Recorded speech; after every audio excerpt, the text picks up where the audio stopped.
All right, welcome to the Detroit Red Wings 2019-20 shotgun season preview. Before we get started, I just wanted to say sometimes I mispronounce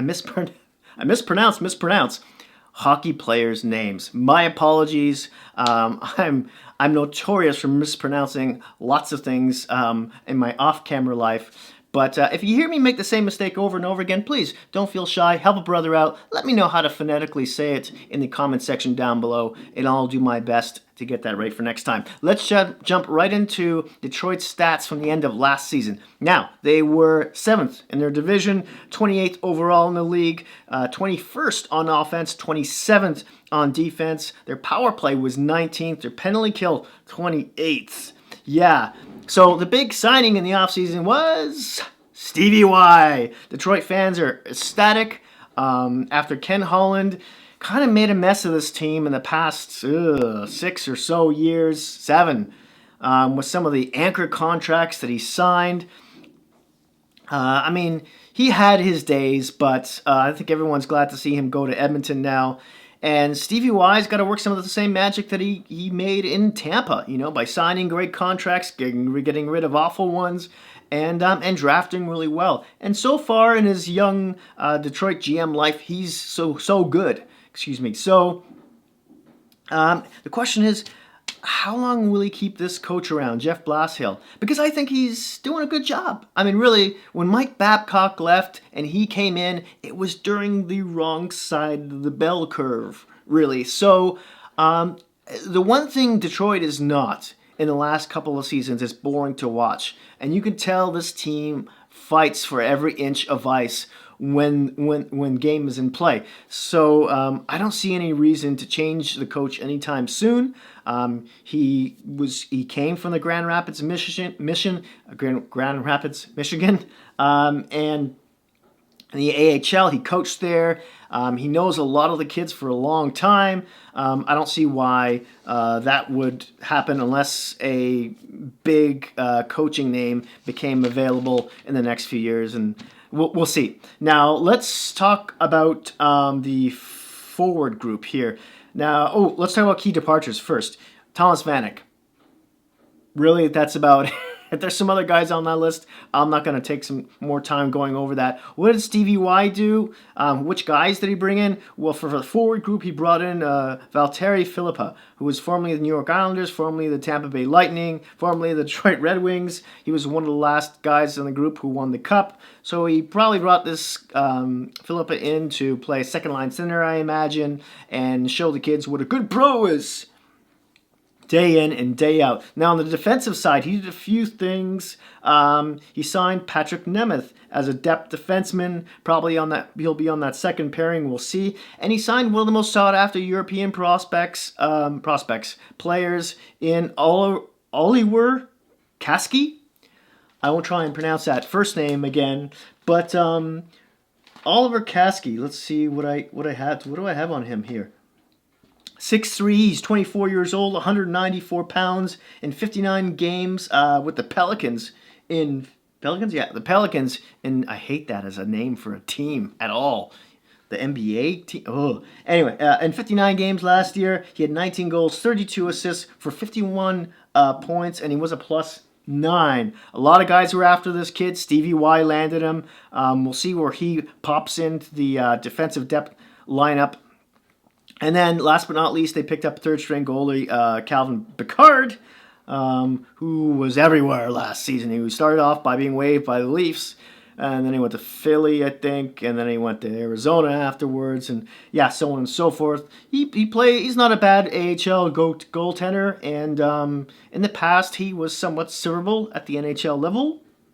Not really last year, he wasn't too good, but in any case, let's talk about the forward depth and the pairings and everything. Now, first off, the top half of the lineup looks pretty good. The kids like Bertuzzi, Larkin, Mantha, Anastasio, who are not kids so much anymore, between the ages of 23 and 25, did really well. You expect them to grow even further this coming season.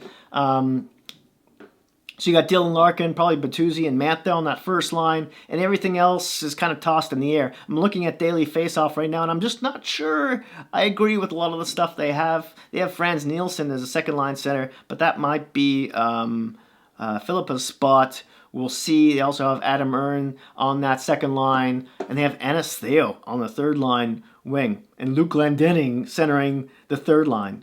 Taro Hirose is also another player who I forgot to mention who played 10 games with the team at the end of last season and did really well. He had 7 points, 1 goal, 6 assists. He is a 23-year-old left winger, 5'10", 160 pounds, and he's a Calder candidate. So be interesting to see how he grows with the team too. And then on the fourth line here, they have Helm, Jacob Delarose, and Abdicator. I'd like to see what you think the lineups are going to be like starting like tomorrow, really. Tomorrow, the day after tomorrow. Now, let's talk about the defense. On the first pairing, he's got Dan DeKaiser and Philip Hronek. Or is it just Hronek? Probably Philip Hronek. The H might be silent. He seems to be defenseman of the future. He's young. He's looking good. He should be improving every season. There's Patrick Nemeth on the second pairing there with Mike Green. Mike Green could be some trade bait. I believe he's a UFA after this season. Seems like trade bait every year. Then on the last pairing, they've got Dennis Chalowski and Trevor Daley. Of course, some of those players I mentioned earlier, like Kasky, may jump in there. And even Joe Hicketts, who I think is around 23 years old. He may take another step forward. I'm sure there's some hope there for him. Now, moving on. Let's talk about the cap and some of the anchors Yzerman's got to deal with. And I'm talking about Franz Nielsen at age 35 with 3 more years, just over $5.2 million.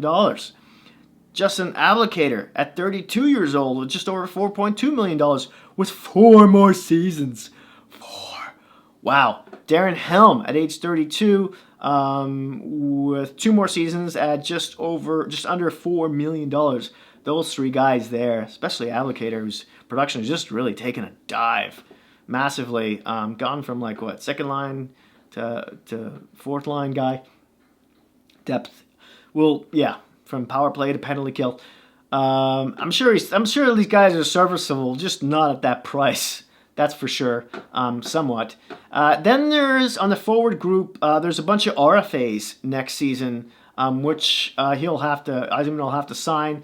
Most of them have arbitration rights, starting with the 3 key guys and Anthony Mantha, Andreas Anastasio, and Tyler Bertuzzi. And then we have, who else we have? We got Adam Ern, Tara Hirose, Jacob Delarose, and Christopher Ehn.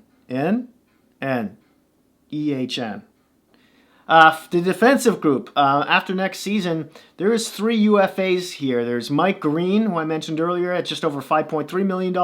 There's Jonathan Eriksson at age 35 at just over 4.2. And there's Trevor Daley at 35 at just over 3.1, all of which could be trade bait towards the end of the season. Maybe we see Moritz Seider come out sometime in the second half or around the trade deadline to replace some of those guys that leave. Let him marinate in Germany some more, either if he's there or if he's in the OHL. We'll see what happens to him. I'm not sure if he can go to the AHL or not. And then I almost forgot to talk about some of the rookies who I'll get to in a second as well. I haven't forgotten about Veleno and so on. I'll get to them. Now, Jimmy Howard from the goaltenders, he'll be UFA at $4 million after next season. And then LTIR, they've got Henrik Zetterberg at 2 more seasons, just over $6 million, and Johan Franzen at just under $4 million. And Chase Pearson is starting this season on injury reserve as well. He's on RFA after next season too. Now, some of those rookies I just mentioned, Hirose should be playing with the team. Kasky should get a decent shot. Now, Velena and Zadina are interesting first-round choices who are still marinating a bit. And why not let them sit in the AHL some more? Zadina didn't exactly light up the AHL with points last season. Why not just give him more opportunity to play on a winning team with the Grand Rapids, get into the playoffs, see what that's like, get some more experience that way. Let him grow down there instead of just losing for most of the season, really, with the Red Wings. And the same goes for Veleno. Now, if you want to bring him up again, somewhere around the trade deadline area to give them a cup of coffee here and there, why not? And I'm sure there's some guys I'm missing. Goalie Philip Larson. I know he was injured a little while back. He may be a couple of years away as well. Svechnikov, he had that knee injury last season. He should be on the team as well. Hopefully he gets a chance to show what he can do. He's really talented. There you have it. That's it. That's all. Where do I think this team is going to finish, though? 7th or 8th, same as last year, really, right around that area. I think that's what Yzerman wants. He wants some draft ping pong balls to add to his collection. And yeah.